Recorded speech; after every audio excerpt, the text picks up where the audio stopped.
Yeah, you guys can simp over this new look later. Okay, so I'm gonna say this now. I wasn't comfortable with this video idea, and trust me, the amount of people who suggested this to me wasn't what changed my mind. Today I'm gonna be focusing on an artist who has support, and I think it's definitely undeserved. This is the user Stwawbwewymilk. For your sake and mine, that is the only time I'm saying it like that. If you're involved in the art or commentary community at all, maybe you might have heard of this person.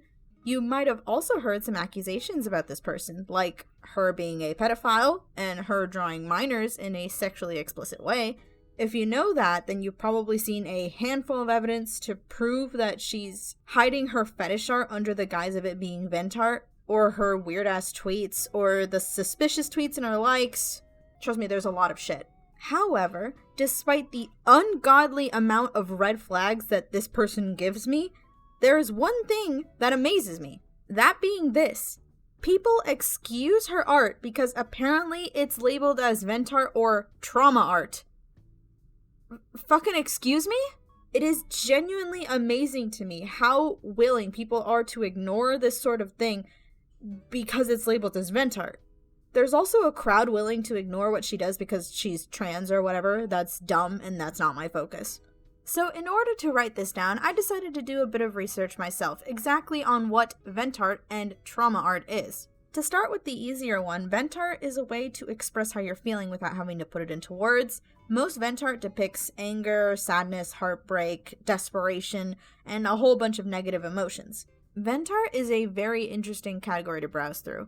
It gives me this uncanny feeling, probably because behind every single one of these drawings, there is a person in a lot of pain. Personally, I don't think that normal drawing is any different from vent drawing, since your emotions are always at work. Something that a lot of people ask is if vent art usually helps the artist, and I think that just depends on the person. What I think you should take into account is if it's a healthy way to cope.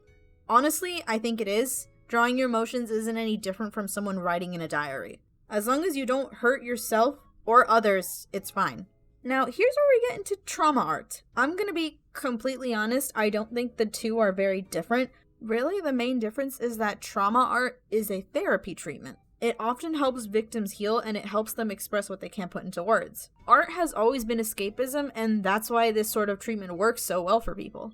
Something I've also noticed is that a big difference between trauma art and vent art is that when it comes to vent art, usually everything's done in black and white with hints of red, and then trauma art is quite colorful. I am not sure myself why that is, just an interesting observation. So, since we have that figured out, I want to get back at the artist at hand.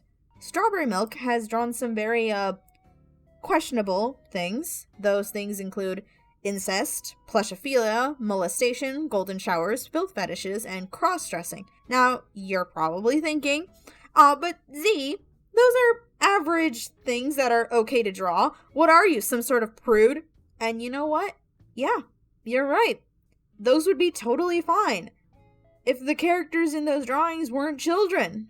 Yes, you heard me. Bruh draws kids in these situations. Listen, if I could, I would show you examples of this, but personally, I feel like if I did, I would be committing a crime. Like I said, my biggest issue is that people give Stwawbwewymilk a pass for drawing this sort of thing because she labels her work as trauma art. Now, I'm not going to tell her how to feel or that she shouldn't use art as her therapy.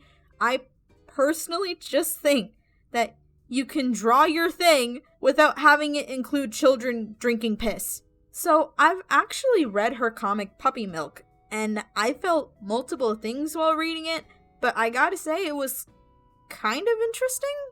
Again, I can't really show you anything because, the distribution of child porn is illegal, but I think I can show you, the first page? Yeah, I think that's okay.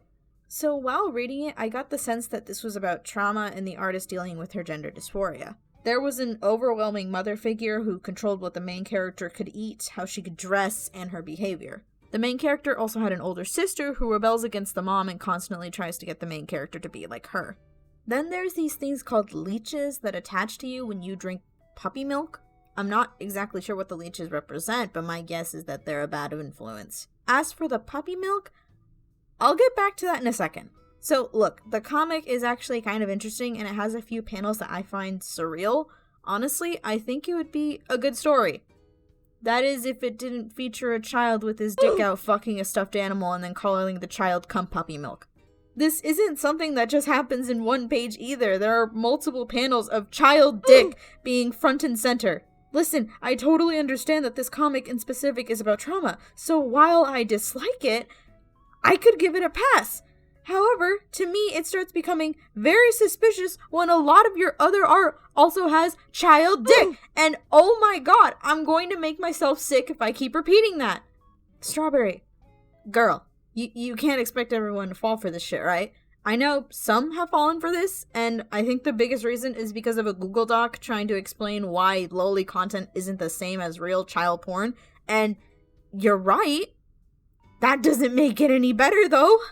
The doc claims that things like lowlies, shadas, and cup porn aren't pedophilic, and trying to make it sound like they're the same thing as having an infantilization kink.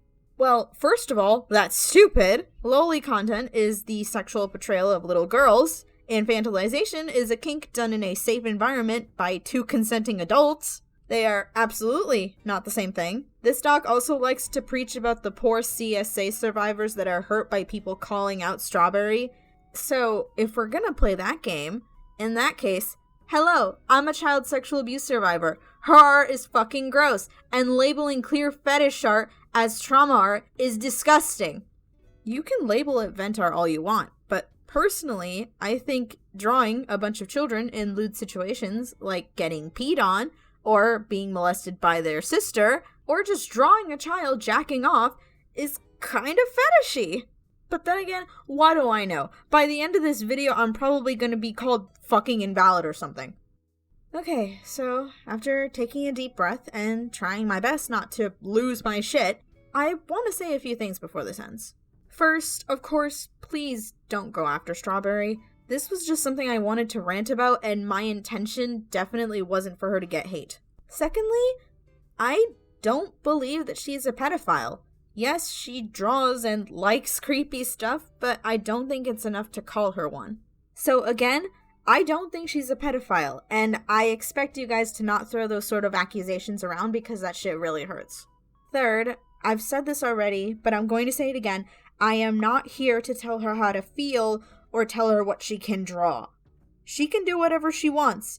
However, same goes for me and everyone else. You probably shouldn't be monetizing that shit, Strawberry, just saying. Last point, as you guys probably know, I've always believed in using your artistic freedom to draw whatever you want. You can portray any sort of situation in your drawings. You can show whatever emotions you're feeling. That is fine.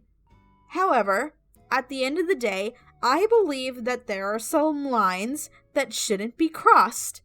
And drawing underage characters in lewd situations is one of them. I can't fucking control you, right? You can go ahead and draw Kana in whatever kinky shit you want. But, here's my question. Should you, though? I don't know. That's just kind of what I believe. If you're gonna draw underage characters in lewd situations, could you at least, I don't know, fucking age them up or something, you gross bastards? Well, this has, been quite an adventure. I'm pretty sure YouTube is not gonna like this video.